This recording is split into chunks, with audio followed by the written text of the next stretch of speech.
సూర్యాపేట జిల్లా Kodad Durgapuram X road దగ్గర గంజాయి ముఠాను అరెస్టు చేశారు పోలీసులు. 5 వ్యక్తులను అదుపులోకి తీసుకున్నట్టు తెలిపారు సూర్యాపేట ఎస్పీ నరసింహ.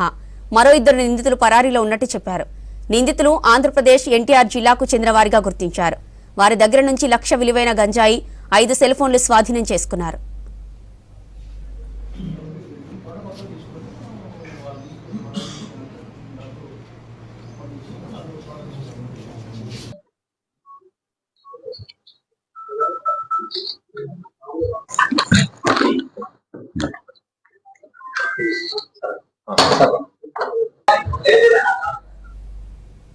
సూర్యాపేట జిల్లా కోదాడ దుర్గాపురం ఎక్స్ రోడ్ దగ్గర గంజాయి ముఠాను అరెస్టు చేశారు పోలీసులు. 5 వ్యక్తులను అదుపులోకి తీసుకున్నట్టు తెలిపారు సూర్యాపేట ఎస్పీ నరసింహ. మరో 2 నిందితులు పరారీలో ఉన్నట్టు చెప్పారు. నిందితులు ఆంధ్రప్రదేశ్ ఎన్టీఆర్ జిల్లాకు చెందిన వారిగా గుర్తించారు. వారి దగ్గర నుంచి 1 లక్ష విలువైన గంజాయి, 5 సెల్ ఫోన్లు స్వాధీనం చేసుకున్నారు.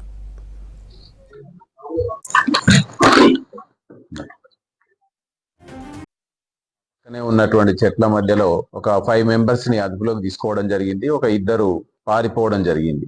టోటల్ 7 మెంబర్స్ లో 5 మెంబర్స్ ని అదుపులోకి తీసుకొని ఎగ్జామిన్ చేస్తే ఎన్టీఆర్ కృష్ణా జిల్లా చొరగుడి తేజ అనేటువంటి అబ్బాయి, ఉమ్మడిశెట్టి సంపత్ కుమార్, పాలపర్తి కృష్ణ చైతన్య, కాజా నాగా వీర భాస్కర్ రావు, ఈడే ఏమస్ నరసింహ సాయి, ఈ 5 నిందితులు.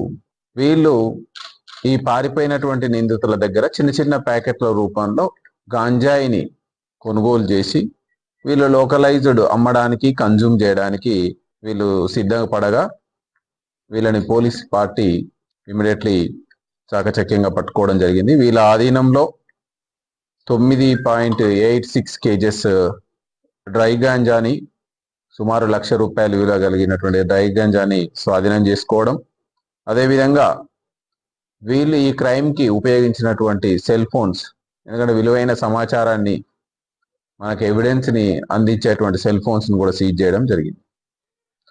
ఈ పారిపోయిన నేరస్తుల గురించి వాకప్ చేస్తే ఇందులో మెయిన్ గా మల్లెడ వెంకట వంశీ, ఇతను కూడా ఎన్టీఆర్ కృష్ణా జిల్లా, గోకులముడి ఆనంద్, ఇతను కూడా ఎన్టీఆర్ కృష్ణా జిల్లా.